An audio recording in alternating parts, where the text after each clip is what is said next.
Vamos lá. O vice-governador Matheus Simões disse que o fim da consulta popular para a privatização das companhias de energia, CEMIG e saneamento a Copasa, não é uma medida antidemocrática, uma vez que os deputados da Assembleia são eleitos para opinarem por temas complexos. Então, vamos ouvir o que disse o vice-governador do Estado. Você fazer consulta popular sobre venda de um ativo é um erro. Você vai sempre prejudicar o andamento da discussão. A população muitas vezes não tem acesso à informação de forma completa, acaba sendo manipulada pelos grupos políticos. E aí eu não estou dizendo que a população não tenha condição de opinar. Ela tem. A gente pode substituir o parlamento por consulta popular. Os deputados que estão dizendo que seria inconstitucional, ilegal retirar o referendo, deviam se perguntar se eles deviam propor então o fim do parlamento.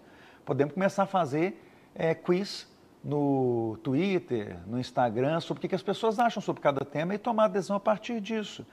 Eu não estou desvalorizando a democracia direta. Eu estou dizendo que numa sociedade complexa, legislativa como a nossa, acreditar que você possa delegar para a população a tomar decisões com a velocidade que elas precisam ser tomadas e com a complexidade dos temas, é desconfiar do papel do legislativo. Se é o próprio legislativo que está dizendo isso, bom, acho que é uma boa reflexão terapêutica, quer dizer, é quase um momento de análise, né? Eles perguntando sobre eles mesmos se eles deveriam existir. Eu acho que eles deveriam existir. Por isso que eu gostaria que eles decidissem sobre isso.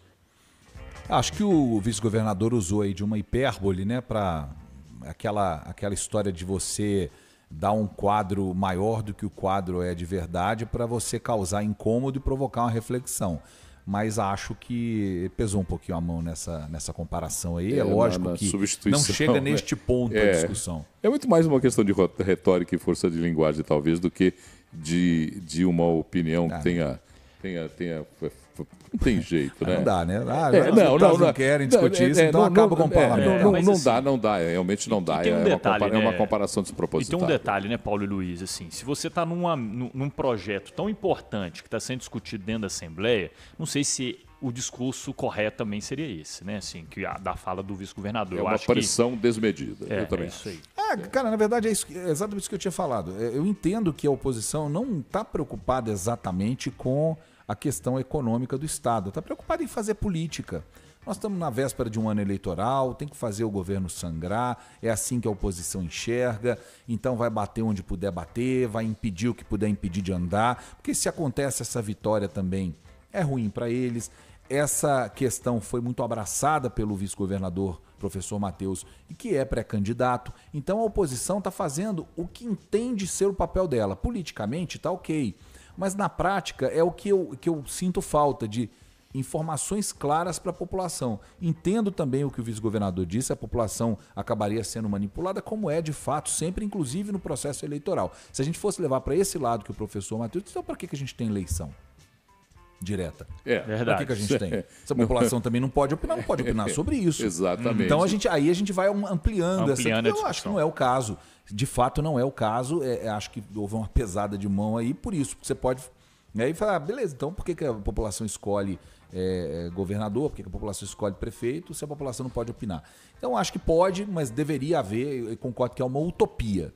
É uma utopia minha, né? Achar que a população tem que opinar sobre esse tipo de assunto. Acho que tem, porque é um interesse dela, mas ela deveria, para isso, passar por um processo de informação muito mais amplo do que o que a gente tem disponível. Ô Luiz, agora o Paulo, né, que já esteve nos corredores da Assembleia, você acha que a oposição vai conseguir segurar a aprovação dessas medidas, Paulo? Eu e Luiz. Luiz também já cobriu a Luiz Assembleia também, por um Luiz? bom tempo. Eu não sabia. Luiz já cobriu a Assembleia por um bom tempo. O que vocês acham, então? O jogo ali é um baralho, né? Vamos julgar, já que nós estamos nas figuras fazendo figuras para linguagem, vamos lá. É um baralho. Ele é um baralho, tem que saber como é que se embaralha aquelas cartas e na hora que você tira uma carta ou outra para bancar o seu jogo.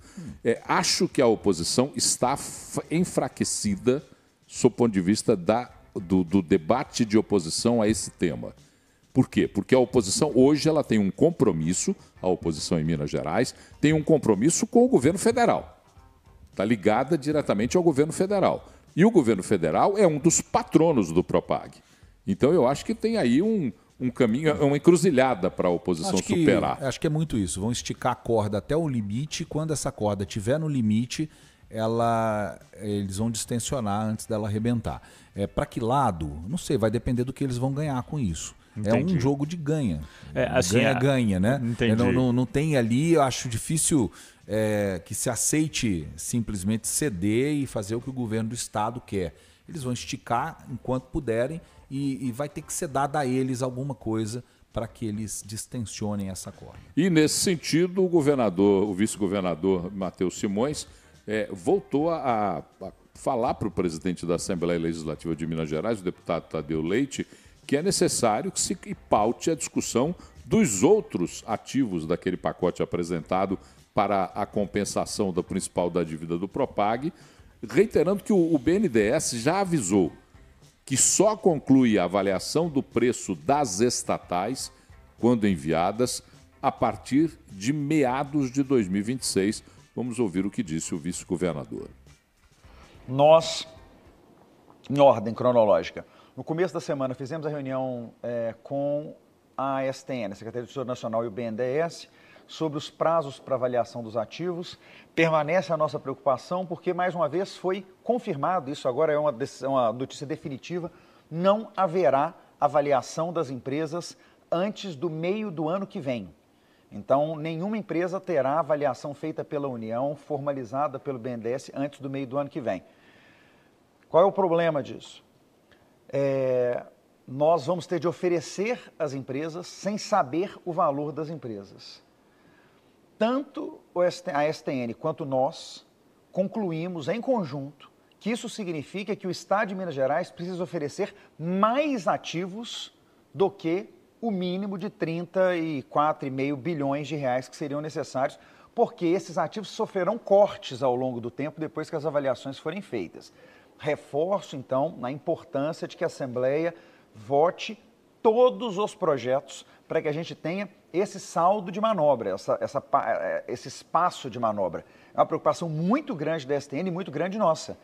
Se a gente fizer a adesão falando em 20% de amortização e depois o valor não for suficiente, é um caos para a STN e para nós, porque a gente tem que reenquadrar completamente as finanças do Estado e o próprio cálculo do pagamento da dívida. Então, nós não podemos correr esse risco sob nenhuma forma. A nossa leitura é a mesma do governo federal. O Estado tem de oferecer uma margem para que ele possa recuar depois que as avaliações forem entregues no ano que vem. Bom, outro dia, aqui no Meio Dia em Pauta, o Jornal da 98 News, na hora do almoço, o economista Gustavo Andrade abordou a questão de por que não procurarmos, então, auditorias independentes que fizessem essa avaliação, que contribuíssem para esse processo de avaliação e que agilizasse a questão interna do BNDES, que por processos, por métodos, não conseguiria avaliar antes de meados de 2026. O Gustavo trabalha com isso, com avaliação de ativos, faz isso também. Existem empresas no Brasil e no mundo com uma capacidade enorme de poder dar esse tipo de avaliação e agilizar a condução desse processo, né, Gustavo? Com certeza, né, Paulo? Eu acho que, inclusive, no final da fala do vice-governador, ele até falou sobre uma possível gordurinha ali, né, para não atingir os 20%, tentar pensar em algo até um pouco acima, para que não gere um prejuízo lá na frente quando vier a avaliação do BNDES. É extremamente importante, é possível, né? Todas as vezes que vai ocorrer uma venda de ativos, principalmente de cotas sociais ou de ações de companhias, face aquele procedimento de M&As, né? De fusões e aquisições, de due diligence, onde levanta todas as possibilidades dos valores dos ativos dessas companhias. E há, inclusive, como no mercado, inúmeras empresas de auditorias independentes que fazem esse trabalho, né? Então isso é totalmente possível e dá uma certa tranquilidade para o Estado de Minas Gerais aguardar essa avaliação final do BNDES. Inclusive, Paulo, não sei se o BNDES vai diretamente realizar essas avaliações, se ele vai contratar, inclusive, uma consultoria, que o BNDES já faz isso para outros modelos, por exemplo. Quando o BNDES ele desenvolve, a Caixa Econômica Federal também desenvolve modelagens financeiras e jurídicas para concessões de parcerias público-privadas, eles contratam consultores para desenvolver essas avaliações, desenvolver esses estudos, né? E a gente, inclusive, já desenvolveu e está desenvolvendo para alguns estudos, por exemplo, da Caixa. Acredito eu que para essa situação pode ser também que o BNDES contrate outras consultorias para ajudar ele a fazer essas avaliações e ter essa definição do valor dos ativos. Né? Saber só se o BNDES tem interesse em andar com isso. Essa é a questão. É saber quanto é de interesse do BNDES agilizar esse projeto. Isso. Porque o prazo para adesão de Minas ao Propaga é 31 de dezembro desse ano. O BNDES disse que só conclui essa avaliação no meio do ano que vem, que já seria depois do prazo, então Minas teria que aderir antes. E a Assembleia não tem que autorizar, na verdade, ela não tem que autorizar a federalização de um ativo antes dele ser oferecido à União. Ela tem que autorizar o processo para concluir o processo. Exatamente. Eu estou lendo isso que está na nossa pauta aqui, porque é complicado. Ela não precisa autorizar que a CEMIG e a Copasa sejam federalizadas antes de ser oferecido. O governo do estado pode oferecer. Mas para a União aceitar, para isso entrar naquela validação dos tais 20% do total da dívida, tem que saber o valor. Tem que saber quantas companhias valem de forma auditada. E aí essa opção é uma boa opção, mas eu não sei se ela valeria como uma avaliação oficial. Ela seria uma avaliação para o governo saber o que mais precisaria dar além seria para auxiliar o governo estadual, né, Luiz? Mas quem vai definir se vai concordar ou não vai ser o BNDES, porque ele é o credor, né? Então é ele que define isso. Agora, a CEMIG em si, na minha opinião, é um dos ativos mais fáceis de se apurar isso, porque tem ações negociadas na Bolsa, né? Então, acho que ela é uma das mais valiosas, mas eu acho que isso não vai ser o grande problema. Eu acho que o grande desafio da avaliação desses ativos está no ponto de vista imobiliário, acredito eu.